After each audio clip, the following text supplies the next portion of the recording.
श्रीगुरुभ्यो नमः। श्रीपरमात्मने नमः। श्रीपरमात्मने नमः। हरिः ओम्। हरिः ओम्। राजवेद्या राजगुह्य राजविद्या राजगुह्य योगो नाम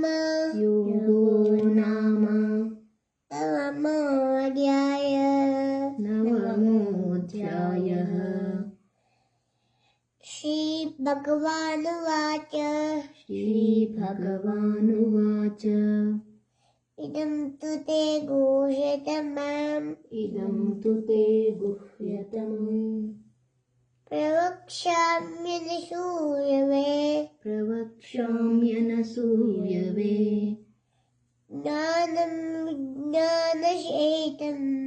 ज्ञानं विज्ञानसहितं ये ज्ञात्वा यज्ञात्वा मोक्षसे शुभात्। राजविद्या राजगुह्यं पवित्रमिदमुत्तमम्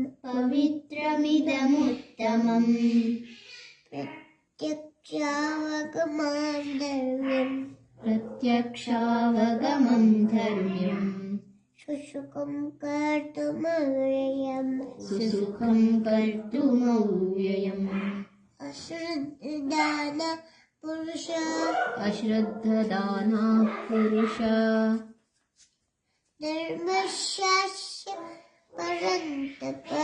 धर्मस्यास्य परन्तप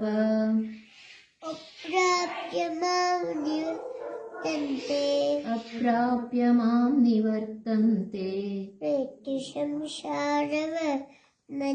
मृत्युसंसारवर्त्मनि मया ततमिदं सर्वं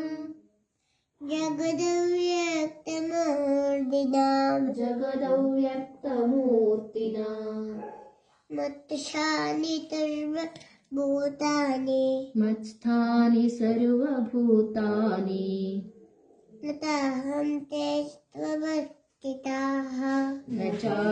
तेष्वस्थितः न च मत्स्थानि भूतानि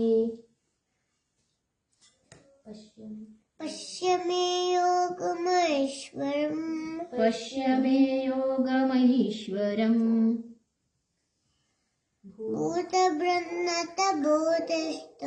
भूतभृन्न च भूतस्थो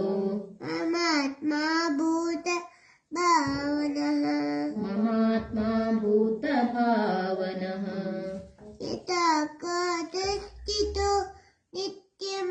यथाकाशस्थितो नित्यम् वायुः सर्वत्र गो महान् तथा सर्वाणि भूतानि मत्स्थानीत्युपधारय न च मत्स्थानि भूतानि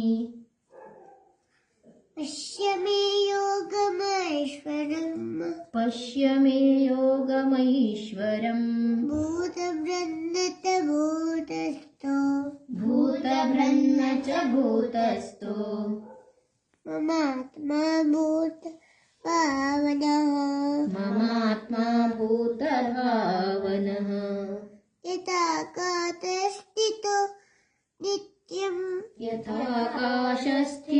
नित्यम् वायुः सर्वत्र गो महान्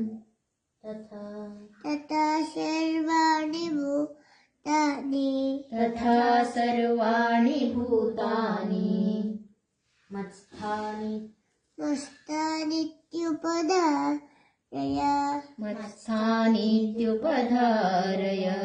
सर्वभूतानि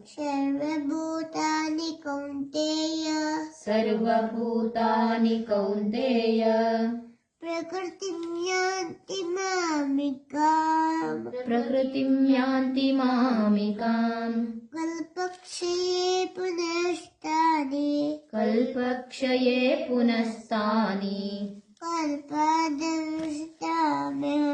कल्पादौ विसृजाम्यहम् प्रकृतिं स्वामस्तभ्य प्रकृतिं स्वामवष्टभ्य विसृजामि पुनः पुनः विसृजामि पुनः पुनः भूतब्रह्ममिमं कृष्णम् भूतब्रह्ममिमं कृत्स्नम् अवशं प्रकृष्टे वशात् अवशं प्रकृतेर्वशात् न तमां तानि कर्माणि न च मां तानि कर्माणि निवर्तन्ति धनञ्जय निबध्नन्ति धनञ्जय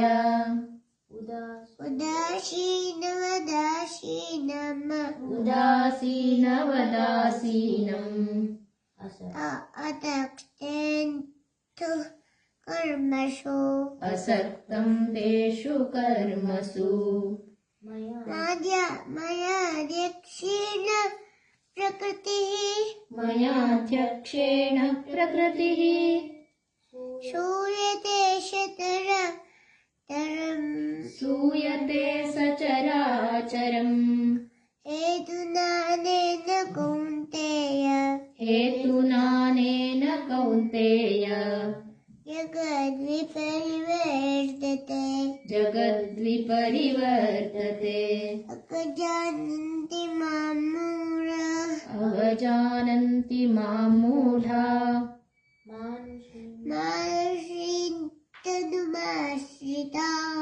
मानुषीं तनुमाश्रिताः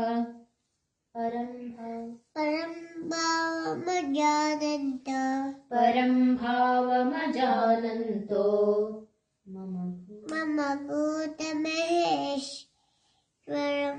मम भूतमहेश्वरम्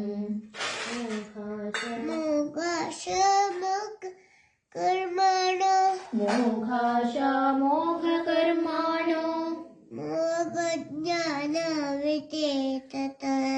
मोघज्ञानाविचेतसः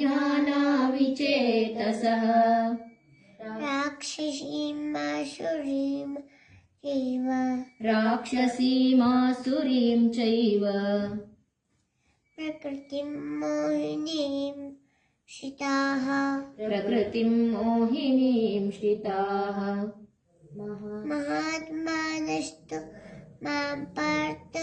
महात्मानस्तु मां पार्थ दैवीं प्रकृतिमाश्रिताः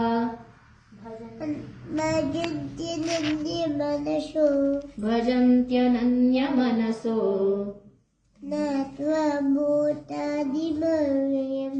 ज्ञात्वा भूतादिमव्ययम्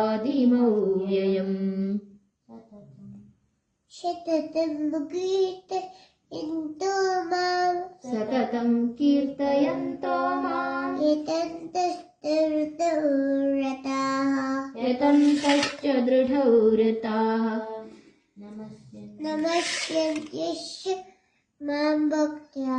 नमस्यन्तश्च मां भक्त्या नित्ययुक्ता उपासते ज्ञानयज्ञेन चाप्यन्ये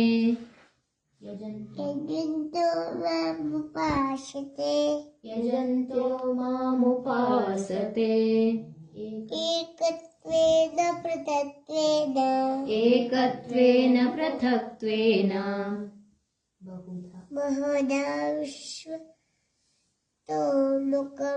बहुधा विश्वतोमुखम्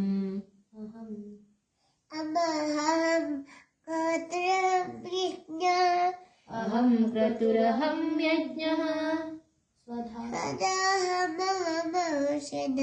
स्वधाहमहमौषधम् मन्त्रोऽहमहमेवाज्यम् अहमग्निरहं हुतम् पिताहमस्य जगतो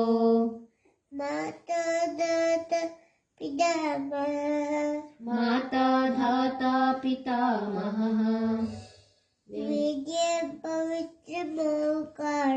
वेद्यं पवित्रमोङ्कार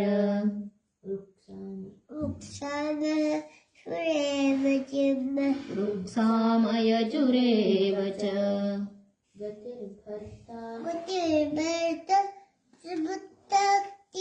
गतिर्भर्ता प्रभुः साक्षी निवासः शरणं सुहृत्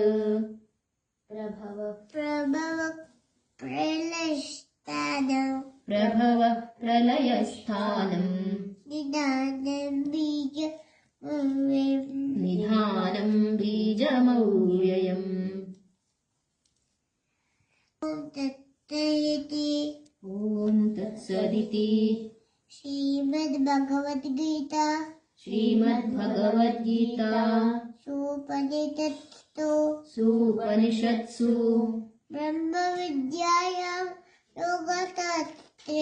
ब्रह्मविद्यायां योगशास्त्रे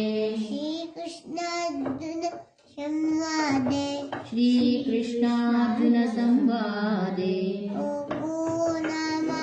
राजविद्या राजगुह्ययोगो नाम नवमोऽध्यायः।